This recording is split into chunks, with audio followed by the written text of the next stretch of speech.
So we are today discussing with the 16th chapter of Bhagavad Gita. It is called as Daivasura Sampadvibhagayoga. So to begin with, I would like to begin with a prayer to Goddess Saraswati.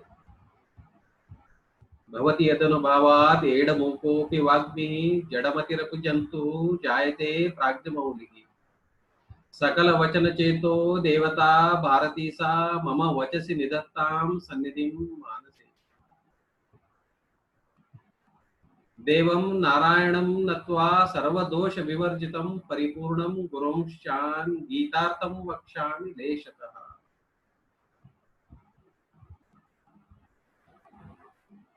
So with my humble salutations to Goddess Saraswati and Lord Narayana, we will begin with one of the very important and vital chapters of Bhagavad Gita, that is 16th chapter. Why this is vital? The reason is because this relates very much to our today's living. Whatever happenings, whatever today we are witnessing, it is exactly the extension or the exact same meaning of what has been discussed in 16th chapter of Daivasura Sampadvibhagayoga. Daiva means you are all familiar, that is Daiva means it is related to divine qualities. Asura means it is related to demoniac qualities. So this 16th chapter deals with divine qualities and demoniac qualities. So this, even though it was written such a long time back, even we can... Please mute your mics. Please mute your mics. So divine qualities and demoniac qualities we can see in our day-to-day life or in day-to-day surrounding at each and every step. So that is how this chapter is very vital and very important as well as very interesting. In fact, while reading, we are very much surprised to see the book that was written such a long time back holds true even today in each and every incidence of our life. So first I would like to tell what is the glory of this 16th chapter, why we have to read this 16th chapter. It's a small chapter with only 24 verses. What is the significance of this 16th chapter? It said that there was a king in around Gujarat long back. This is written, it was called as Gurjara Desha in those days. Now we call it as Gujarat. Long time back, there was a valiant king. His name was Khadgabahu. Khadgabahu means the one who wields a sword in his hands all the time, because it is a symbol of his valor and courage. So because of that, it is called as he was a very popular king in those days and a very valiant king in those days. So his people were very much aware of his prowess and all other things. He was really a good king also. For his enemies, he was a terror. So one day, as we all know, in those days, kings used to have their own army. In that army or defense system, they used to have elephants and horses and all other foot soldiers. So one day, one of his very favorite elephant, he had a very majestic elephant in his defense forces. That majestic elephant, one day, it became very violent. So we all know that elephants become violent at some or the other point of time during their mating seasons, etc.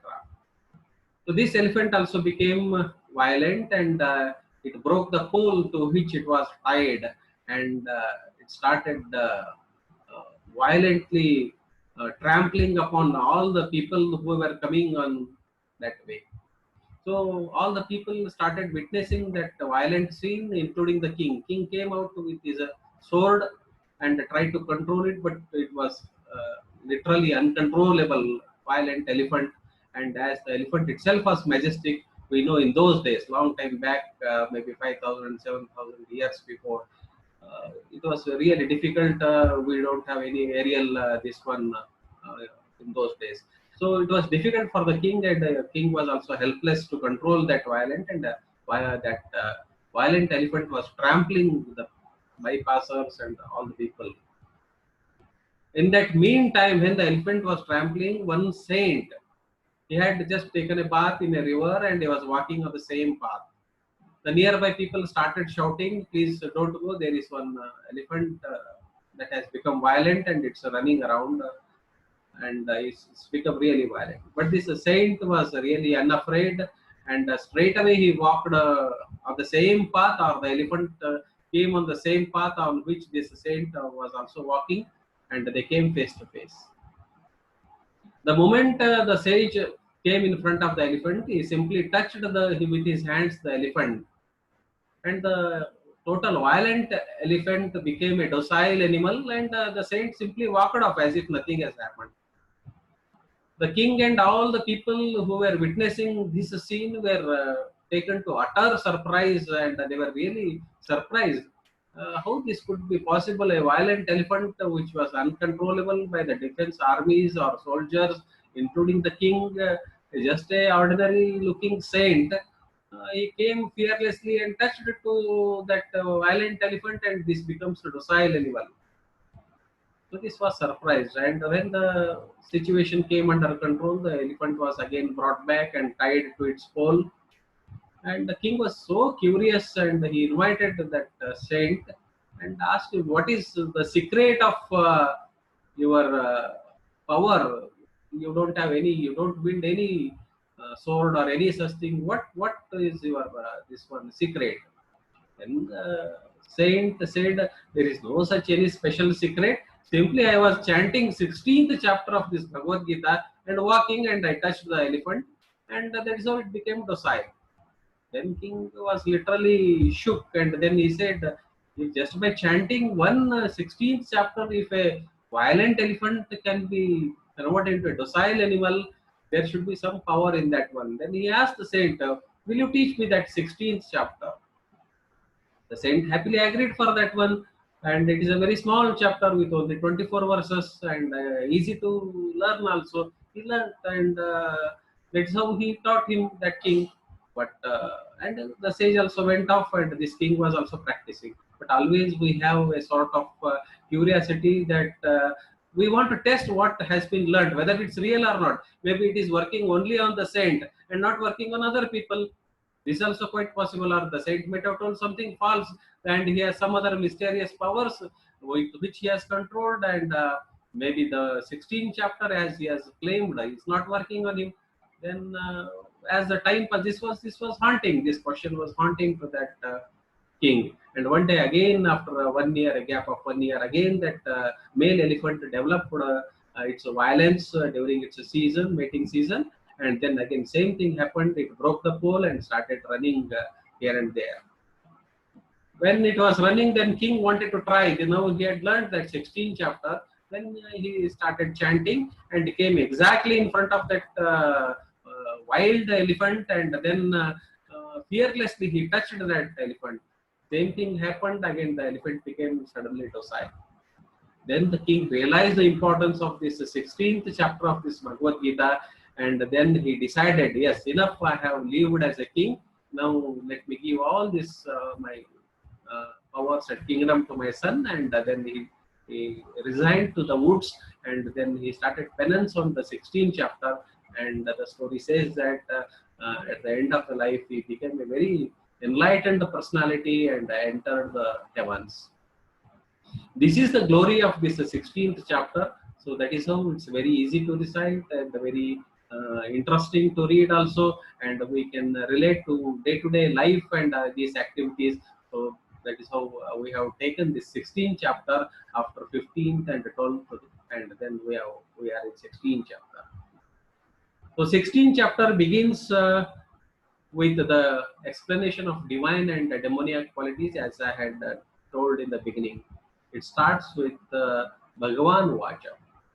That is what Lord Sri Krishna said. He gives around 25 to 26 qualities that we have to imbibe, or the 26 qualities are very vital for a person, which are called as divine qualities. At the same time, he also lists out various demoniac qualities also. So first we'll start with the divine qualities, and then we'll come to demoniac qualities, and how they we can find these demoniac qualities somewhere around us in each and every activity that we are there, or in each and every moment that we observe. We can find these qualities. Both we can find these divine qualities as well as these demoniac qualities. So it says, Sri Bhagavan Vacha. Abhayam, I will read first all the three verses because they go in a sequence. Then we will come to demoniac qualities. Abhayam Satvasam Shudvir Jnana Yoga Vyavastitihi Danam Damascha Yagnescha Swadhyayas Taparjavam Ahimsa Satyamam Akrodas Tyagas Shanti Rapaishunam Daya Bhuteshu Aloluktam Ardamam Hira Chapalam तेज क्षमा धृति शौचम अद्रोहो नातिमानिता भवन्ति संपदम दैवीम अभिजातस्य Bharat. So these are the 26 qualities that Lord Krishna is revealing to Arjuna in the war field or in the battlefield. We will see what are these qualities, 26 qualities, one by one. So first is Abhayam. Abhayam is the first quality. And then it goes to Abhayam Sattva Samshuddhir Jnana Yoga Vyavastitihi. If you have a Gita book, you can side by side keep this chapter open also, so that it's easy for you to follow. Abhayam, what is this Abhayam? One is Haya, Shuchi, Ashuchi. Wherever this comes, it indicates something opposite meaning of this. This is our routine in every language. We use this one. Bhayam means fear.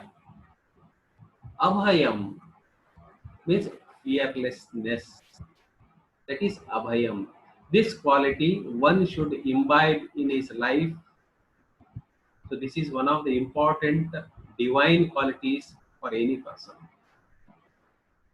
This gospel or these teachings or preachings of Bhagavad Gita are meant for every human being across the world. This I keep on repeating in every chapter, and it is not bound to any particular category of the personalities or persons or geographical location. Every person or everybody across the world can read this and follow this. And they are very simple philosophies which we can relate to our day-to-day life. It's not a theoretical book. It relates to our day-to-day activities, day-to-day life activities. We can very well find with this one. Abhayam. What is this Abhayam? Abhayam means Paraspara Bhayarahityam. Paraspara Bhayarahityam we have already seen in the 12th chapter also.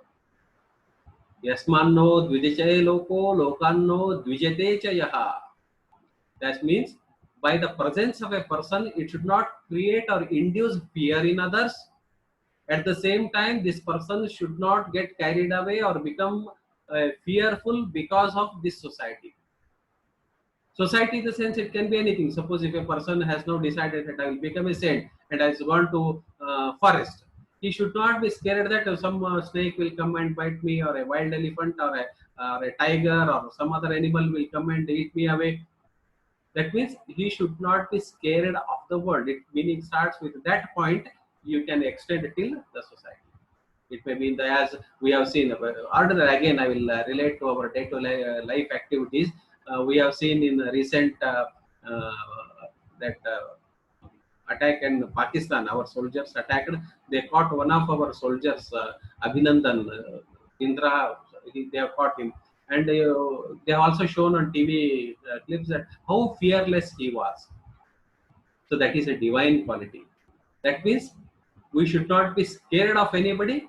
At the same time, our presence should not become scary for the other people. Suppose if we, as last time also I told, suppose if there is some terror attack or something is there, or terrorists have entered, we become scary. On the other hand, suppose if a saint has arrived to a city or a place, we become so much happy about it. we are not scared. We feel that somebody is there to protect us. That is abhayam. This is one of the meanings of the abhayam. Other meaning of abhayam is abhayam as is a combined word. If we take, that means to give an assurance to others. Abhayam, assurance. Abhayam is one of the important assurances uh, or a highest form of assurance that a person can give. Suppose if we give a food to a poor person or a needy person, we are feeding him only for once. But suppose if you ask or if you offer him a job, he will have his bread and butter for a lifetime. That is abhayam. So now you have fed a person, you have done a wonderful thing. That's a divine act. But suppose if you offer him a job or teach him how to fish or teach him how to do farming, you have fed him for a lifetime, not with one single meal. So this is more superior. So that is how this is one of the important aspects, that is abhayam. And abhayam is practiced even by saints, because we all know that a saint is a one or a sannyasi. Rather than saint, I use the word mendicant or a sannyasi.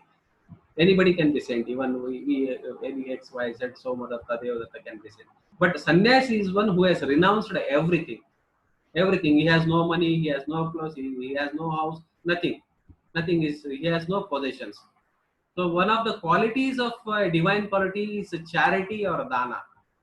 So when a sannyasi is there, he has renounced everything. So what dana he can do? He has no money. He has nothing with him. He has renounced the entire world. So they practice abhaya dana. Or in worldly language. Suppose if a patient has come and let us say we or a doctor knows that now the patient is going to die within the 2 or 3 days. When he has been admitted, the patient is very scary. Doctor very well knows, all the people know that this patient is going to die. But doctor says, I have treated hundreds of such patients. I have treated hundreds of such cases. You need not have to worry. I have sure shot medicine. You will be all right within just 3 days or 1 week, and you can go back home in a healthy and happy way. Everybody knows this, the reality. Patient doesn't know that he has developed this one, or maybe some tumor or something is there, but doctor is assuring him. That itself gives lot of faith, and it gives so much of pleasure to that patient, that he is going to be all right. This is abhayam. In a worldly example, this is a worldly example, what we are telling a doctor. Or let us say take example of a teacher. A teacher also, if a weak student is there, he says that don't worry, nothing to worry, you will have pass with a flying colors, you will pass in first class. That boy will start reading, boy or the girl will start reading, and definitely will pass in first class. This is abhayam. And in case of a, as I said, as a saint, sannyasi or a mendicant, he has nothing to give, but he can give abhayam.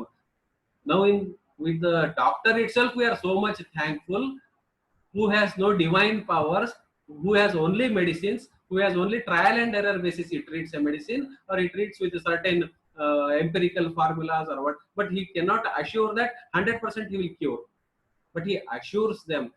When a doctor can assure, or when a teacher can assure, so we can relate the assurances of a sannyasi who has divine powers. It works 100% for him because he knows it very well. So that is abhayam. So abhaya dana is one of the biggest danas, like annadana, dravya dana.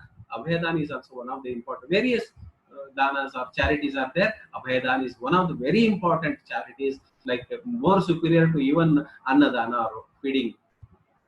That is abhayam. Another dana what a sannyasi can do is jnana dana. Jnana means knowledge.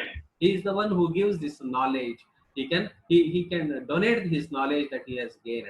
So these are the two charities a sannyasi can do. Remaining people like us, we can do so many charities.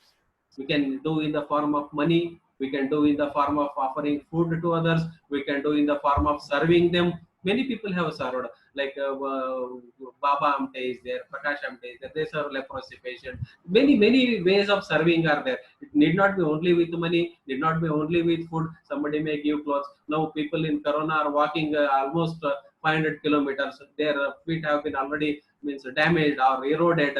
Many people are giving food fare. That is also important dana. So it goes, somebody has no clothes, so they are giving, somebody is giving a clothes, somebody is giving a footwear, somebody is giving a umbrella, somebody is giving a something, everything. This all we can do this one, but a sannyasi cannot do all these things. So this is one of the important aspects of this abhayam. So this is the first word of abhayam. Like that, we can relate this abhayam to many our day-to-day life activities. Because if we are stuck in only one word, we cannot move as it's online. This one. So I will proceed to the next one. Now you are all elite listeners. Definitely, you can relate to hundreds of such examples that you see in your day-to-day life. Next is Sattva Samshuddhi. Abhayam Sattva Samshuddhi. What is this Sattva Samshuddhi? Shuddhi, you all know. Shuddhi means purity or something is clean. That is a Shuddhi. Sattva Samshuddhi. Sattva means Atma. Atma Samshuddhi. That is Abhayam Sattva Samshuddhi. That is, what is that Sattva Samshuddhi means? Having balanced state of mind, or having equanimity of mind, or having stable of mind. In second chapter, Lord Sri Krishna says, Sthita Pragnasya ka Vasha Samadhistasya Keshavaha. So this is that Samadhi Sthiti, or this is that Sthita Prajna Sthiti. That is a well balanced state of mind, or equanimity of mind, or always being remaining cool in ordinary language. That is Sattva Samshuddhi. This is also one of the important divine qualities. That is, come what may, they are not panicked. Now Corona is there, they are not panicked. They know how to fight it, how to take it with equanimity. So that is Sattva Samshuddhi. That is, we should not panically or violently react to something, but we should again, when that inevitable things comes to us, we should be in a position to have a balanced state of mind. That is Sattva Samshuddhi. Then Jnana Yoga Vyavasthiti. That is third quality. Jnana Yoga. That is the one who believes that divine knowledge has the power. Divine knowledge will take us to virtuous life. Divine knowledge is a means to attain heavens. Divine knowledge is a means to attain salvation. That is Sattva Samshuddhi. Because many may not believe. Where is that? Somebody asked me, you show me where is Punya, or where is Papa. You show me. Nobody can show it where it is. It is adrushta. Drushta means what we can see. Adrushta, we cannot see it. But we have to believe in it. Then only the world will run in a particular balance. Otherwise, how will the world will run? Because if you don't believe in the virtues or good qualities or charities, then what will happen? Every person will start deceiving others. Because there is no fear of anybody. Now, in this divine quality, we have a particular fear of a hell. We have a particular attachment of a particular heavens or something like that. That is a divine quality. So that is one of the important qualities. That is Jnana Yoga Vyavasthiti. That is staying in that Jnana. That is attaining the divine knowledge. That is one of the Jnana Yoga Vyavasthiti. Remaining in that particular state. So this is third important divine quality. Such 26 divine qualities are there. Even if you can adopt one or two qualities, we are bound to attain so much highs in our life. If somebody has 26, absolutely, of course, for ordinary people like us, it's almost impossible. But whatever to extent it is possible, whatever number of qualities that we can adopt, that itself will elevate us to many highs in our life and attains so many things. Then comes dana. Fourth quality is dana. Dana means donation, charities. Now question comes, what type of dana we can do? As I said previously about abhayam danas. Danas can be, it did not be related to dana means only money. Many people think that if I give money, that itself is a dana. No, that is not a dana. There are many varieties of dana are there. Somebody may give part with money, somebody may part with food, somebody may part with clothes, somebody may part with any other type of this thing. That all in second chapter again we come across this one. Sreyan Dravya Yajnat Maya Jnana Yajna Parantapa. That is Dravya Yajna is there, Jnana Yajna is there. Plenty of such donations are there. Again, when we are in that chapter, we'll discuss in detail about that one. Now dana comes. To whom this dana has to be given? This is the biggest problem of this dana. Many people say that, oh, we can give to anybody. Except food. Food can be given to whoever is hungry. All other danas have to be given to the deserving one. Deserving one in the sense, suppose I have money. See, I am donating, I am giving a dana. If I sponsor one AK-47 to a terrorist, it's also dana. But what havoc it will create? It is not a dana. It is a demoniac quality. Dana means to a right person, in a right place, at the right time, in the right quantity, the right things if we give, that is a dana. The one who has no clothes, if we give clothes, it is a dana. The one who has no food, if we give food, that is a dana. Suppose somebody is very much full, this one rich and has ample of food with him, again still people offer, go and offer him food. He is offering, he is doing dana. The person is also a gentleman only, but he has ample of that dana with him. Ample of money is not necessary for him. There is no point in giving a person who has already a lot of food with him, again feeding him. Not necessary to that one. Give that same food to the one who is hungry. That is a right dana. That is dana to the right. In 17th chapter, we will come across 3 types of danas. We will come across. I will read those danas just so that in 17th chapter we can again read them. That is दातव्यमिति यद्दानं दीयते अनुपकारणे देशे काले च पात्रे च तद्दानं सात्विकं स्मृतं. We have to do satvika dana or divine dana. That is deshe, to which country we are donating, that we have to be very careful. In which place we are giving, that is also very much important. Kale, at what time we are giving, that is also very important. Patre means whether he deserves it or not. If you give something to a non-deserving person, or as I said again, if somebody says that I will donate to some antisocial elements, it is not a dana. So that right place, right person, then only it becomes a sattvika dana. And person should think that yes, it is my duty to do. I am bound by the society. I have to give back to the society. Then it becomes a sattvika dana. Similar, next is Rajasika dana is there. Rajasika is one who expects something. He gives something, in turn he expects a help from it. Now we have seen one of the film actors, that Sood, one actor. He has sent 12,000 people to their native place. See, he is a film actor, not even a government body or not in any particular power. And see, we are discussing his name in the Bhagavad Gita discourse. That means that is a sattvika dana. The right thing to a right person. So that is a sattvika dana. So that we have to adopt, and whatever they need. Now the need is that we have to send the people to their native place. This is a dana. So depending on the time, depending on this one, we have to make a particular dana. Rajasika people are those. Now Sudra doesn't remember to whom he has sent 12,000 people. They may remember, they may not remember. But he felt that this is my duty. Societal bound and duty, so I am doing it. So this is sattvika dana. In Rajasika dana, he gives something, but he has in inner urge that I will take help of this person at one or the other point of time, or this person has to do me a favor because I have given him something. This is a Rajasika dana. It's only a middle level dana, not a highest form of dana.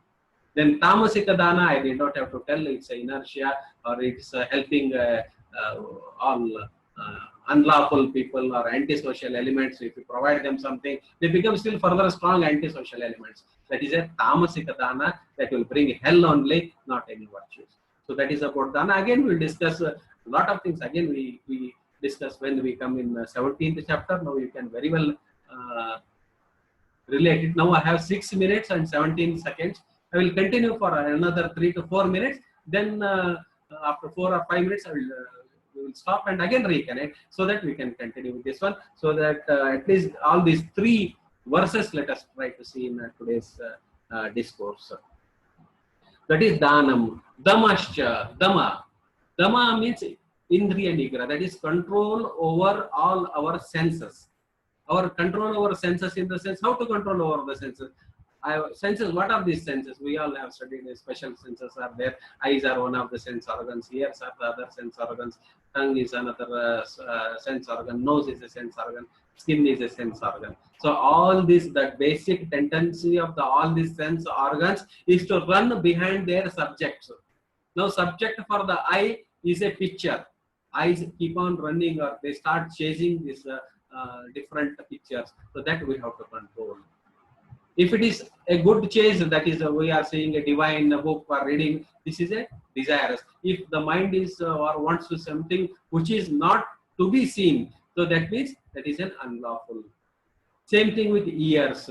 Ears are always open. We don't have any, like eyelids we have, but we don't have any lids for the ears. That means still the ears 24 hours they keep on functioning. So that means if the ears wants to listen to the gossip of somebody else, or somebody else crooked this one, that is a it's an demoniac quality. In divine quality, that is we should listen only to the divine things, or listen to what is right. Divine in the sense, every time it need not be divine in the sense that all the 24 hours involved in worship or everything. It's not Krishna puja or Sangha or Shiva puja, not necessary. Divine in the sense, suppose if you are a teacher, you are teaching your subject for 60 minutes or whatever allotted time with full of your dedication and pouring out whatever knowledge you have, that is a puja. That itself is a worship. It's not any separate activity. So that is one of the important things that we have to learn here. That is damasya. We should control all these senses from running behind their respective. Tongue is there. We want to eat so many things. We should be in a position to control it. Now, how to control it? Now, somebody may suggest it. Sorry, it's a very simple thing. I close my ears, I close my eyes, I have controlled it, all the senses. No, it is not a natural control, it is a forceful control. I will sit in one chair, I will not move anywhere. See, I have controlled myself from all illegal activity because I am sitting in one place. But that is not a real control. Real control means it should come naturally, like the water flows downward. It should be a very natural control. Even if 10 things are there, our mind should only, or our eyes should see only the good things. Our ears should listen only to the good things. This is in our hand. Lot of noises will fall upon us, but we should be in a position to be. Suppose if you are moving in a city, when you will find everything you will find. You will find a bar also, you will find a wine shop also, you will find one bookstall also. But if you are naturally attracted to a bookstall, it is a divine quality. If you are attracted to something else, then it is a demoniac. This is as simple as this one. So this is what we have to adopt. That is damana. That is we have to control our senses. Then yagnesha. Yagnesha in the sense, lot of yagnas are there. Generally, commonly when we see a fire and then putting ghee in that one, we say plenty of types of yagnas are there. Yagnas are meant for one to please gods. Yagnas are meant to please our elders, that is Pitrus. Then yagnas are meant to please our rishis also. Now you may think, why should I please? Why should I bother about pleasing somebody else? Because it is all the knowledge that has been preserved by these rishis. That is why, and it's been transferred to us. We own it, that knowledge. So we should be thankful. In a railway station or bank, if we take a pen from somebody else for signing a check, we say so much, thank you, sir, for giving the pen. But now these rishis have given so many books and so much of knowledge, we should be thankful to them. So we have to perform that. Yagna means giving thanks, that's all. Same thing, giving thanks to our Pitrus, because of them we are born. So that thanks also we should give. And apart from that, them we should thank the gods also. Now people will think, why should I thank gods? Where are the gods? Pitrus I can understand, because say I am born means my father was present. My father was present in the sense his father was present. His father was present. This is a proof. But for gods there is no proof. For rishis there is a proof because books we have in our hand. But for gods there is a proof. The proof of the God is that we see flowing rivers. When we are thirsty, we get free of cost river. We get free of cost light energy from our sun. We get free of cost this air for breathing. Isn't it? Who has created the air? The air is flowing, but who has made it to flow? Who has created that very air itself, or water itself, or woods itself, or fruits itself? So that itself is one of this one. That is yajna. Plenty of yajnas are there, and then finally we have this less than 1 minute is there. Arjavam I will complete, so that first verse will complete. Arjavam means we should be straight in our speech, action, and that is mind, body, and actions. All should be in straight line. Think something, speak something else, hide something in the heart. That is not a arjava. We should have that arjava. That means straight way, straight thinking, and then straight way of dealing with the people, or honest way of dealing with the people. That is our mind, our words, our action. all should match or they should be in straight line. That is Arjavam. So this is the first verse. Now we are disconnecting because we have less than maybe 30 seconds is remaining. Again we will connect so that we will go to second and third, because now we can complete